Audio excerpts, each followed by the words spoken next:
Quick video on how to remove your headlight bucket assembly along with your instrument cluster. This is a 2008 GS 1200. And so I've already got the windscreen off and everything, but I'll tell you the steps that I use to get to the bucket and safely get it out without taking too much apart, I guess. So first off, I have a moto guard for the headlight. So I just simply loosened up this one bolt. If you have this on there, and just to drop these brackets out of the way because I'll be taking the bucket out and I don't want to have an obstruction there on both sides. There's one bolt on each side right here. That's what connects into the headlight housing, and you'll take those off of each side. You probably, if you don't have a bracket for your headlight or something, or a guard for your headlight or something, you may not have this spacer in there. You'll just have the bolt. Then I remove the headlight, or the windscreen rather. So I have a aftermarket Givy on here, which has contours to the headlight. I think most of them do. And I needed to remove it so that I didn't have the obstruction.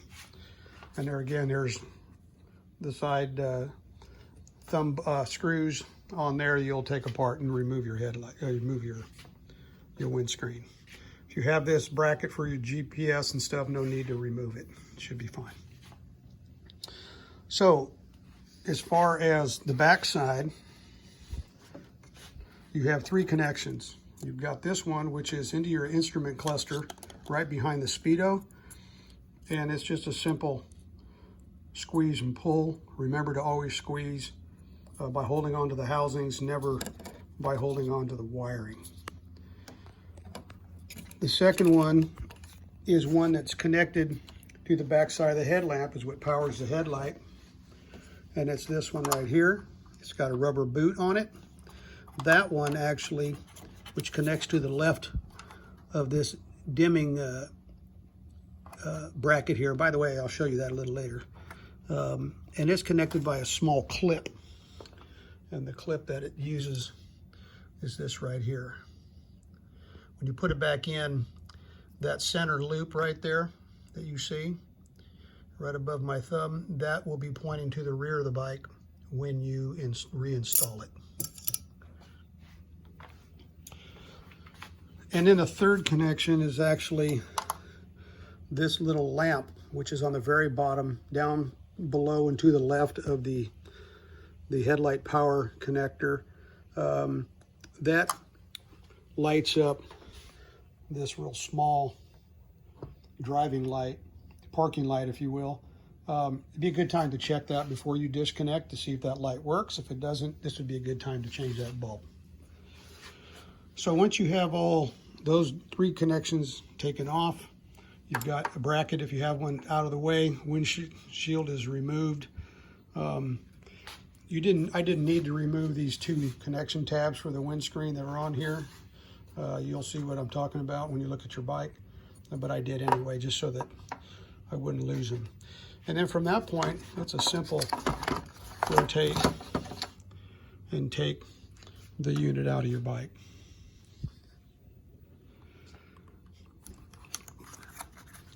On the back side, to remove the instrument cluster, there are three small tabs, one here, and one down below.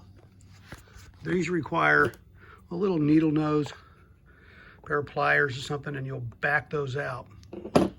They're like a cotter pin, or not a cotter pin, but a C clamp, and they snap around, and there's a rubber grommet. They stay in place.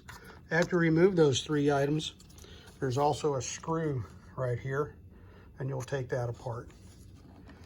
At that point, and the reason I'm taking this apart, all by the way, is because I am going to be replacing these two bulbs. They're H7 bulbs, excuse me, with Cyclops LEDs, which run about $69.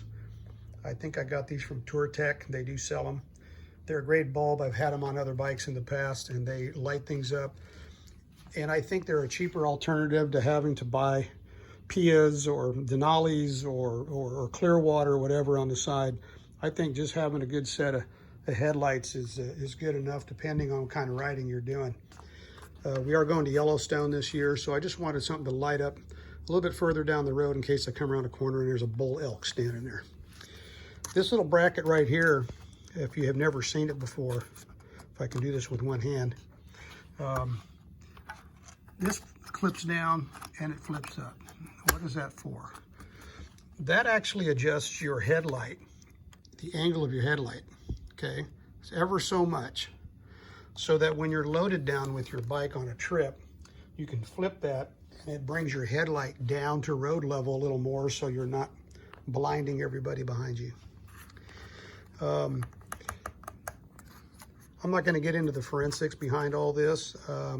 This tutorial really is not about putting the Cyclops headlight in. There's other ones out there.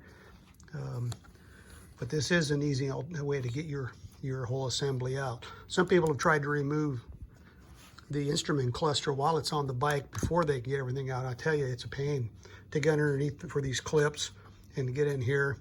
It's not worth the effort. Take the extra time. Remove the windshield, back these off if you got them, disconnection, reconnection, and just roll it out. Anyway, I hope this helps you guys, and safe riding out there. People are crazy.